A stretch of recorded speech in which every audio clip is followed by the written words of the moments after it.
years. Thank you very much for that. Now to our last discussion, the Independent National Electoral Commission (INEC) conducted the Federal Capital Territory FCT Area Council elections on February 21st, 2026 for chairmanship and councillorship positions across 6 councils: Abaji, Abuja Municipal Area Council, Amak, Buhari, Gwagwalada, Kuje and Kwali. The polls represented the first major electoral exercise under the newly enacted Electoral Act 2026 and were widely viewed as a critical test of its provisions ahead of Nigeria's 2027 elections. Despite the peaceful conduct, observers noted poor voter turnout. Now, Kayode, voter apathy is still very prevalent for the elections. Yet it was peaceful, but voters' turnout was poor, according to reports. Now, what factor do you think might be responsible? Yeah, maybe because I'm used to local government election. Relatively, this is not what you call voter apathy. Because local government election, and if I want to embarrass you now, I might as well ask you, who is your local government chairman? Who is your councillor? A lot of us hardly show interest. It is something that we need to continue to work on. So relatively, this is not voter apathy in my definition. My joy about this election is that this is probably the only local government election I can call credible, because I'm usually disappointed with the way state governors use their power for local government election.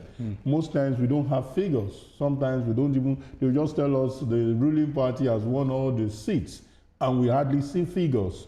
So for me, having election where people can contest, where we can see figures, where we see a lot of mobilization, because a lot of interest, you know, are at stake, and it's being conducted by INEC. And so for me, voter apathy, good.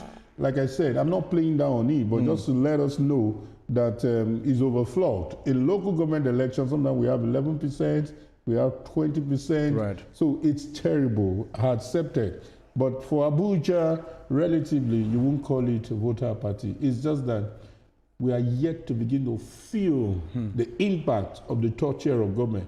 And like I said, with this autonomy, maybe people will begin to show interest, because people must begin to come out and say and ask questions. With these resources here and resources coming directly into my hand, what's happening? There must be an impact. Fantastic. Now, Ibrahim Barra, quickly, what does this victory mean for the APC and opposition political parties ahead of the 2027 general elections? Well, Mark, it's a very simple question. First thing first, you know, the opposition spent so much time on social media campaigning, while the ruling party went through the trenches, canvassing for votes, and they have the numerical strength. APC is in power, and the FCT minister, Nelson Wiki, has been talking tough, and he walk his talk. At the end of the day, what we're seeing is a practical demonstration of the faith which the members, or rather the indigents of the FCT, have in the APC government. Forget about the media hype and the ambience coming from the opposition. They had the opportunity, but they concentrated so much, their energy so much in Amak, which is the municipal council, and that is why they lost it. If they had focused on other areas, like in Gwagwalada, where the PDP emerged, even if it's the PDP having internal issues, but for PDP to emerge ahead of ADC, it shows you that the opposition political parties, especially the ADC, has so much work to do. And for the fact that more than 30 states now in APC, tell me how you can come up against the ruling party to defeat them in 2027. It's just a dress rehearsal to the big stage, what will happen in 2027. I don't think, as it stands now, the APC, rather the opposition party, stand any chance of competing with the All Progressive Congress, especially now that we have Mr. President who is in charge.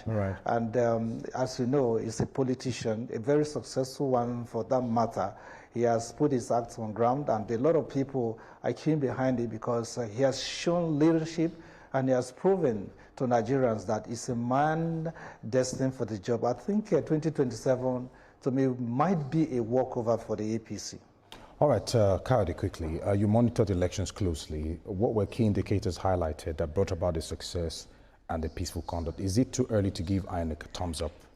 Okay, just for record and probably a disclaimer, I was here in Lagos, but our team were fully on ground and they were giving us minute by minute updates. So from the reports gathered from our reporters, let me just put it on record.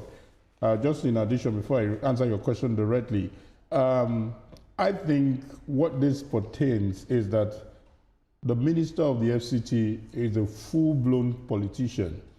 On paper, people will say, man, PDP put up a good showing. That is also a candidate from the minister. Don't forget, the minister is from PDP. All right. Don't forget that. Absolutely. So that candidate was his candidate, and is also to show that outlook that, see, this is what I can do, even with my party, and also with the party of Mr. President. And you can see the president hailing him, and he also hailing the president. This is just to show that APC, by extension, the minister working with them from PDP, took this election very serious. And I think to an extent, the opposition also tried. Yeah. It's just that APC started on time, their planning.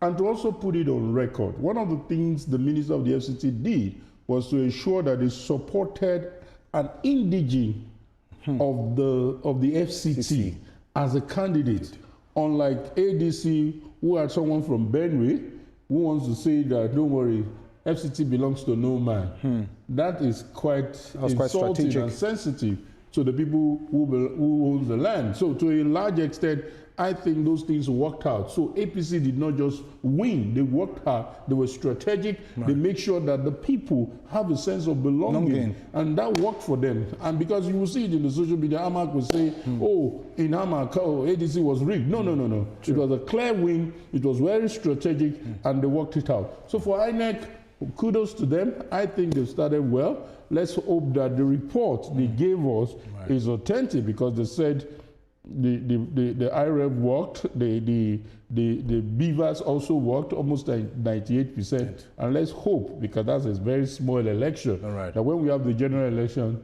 there won't be cases where we need to. Thank you so much. It's always a pleasure having you on the show. Always a pleasure. Thank you so much. And of course, Ibrahim Garba, thank you so much for turning up for us as well. Thank you very much.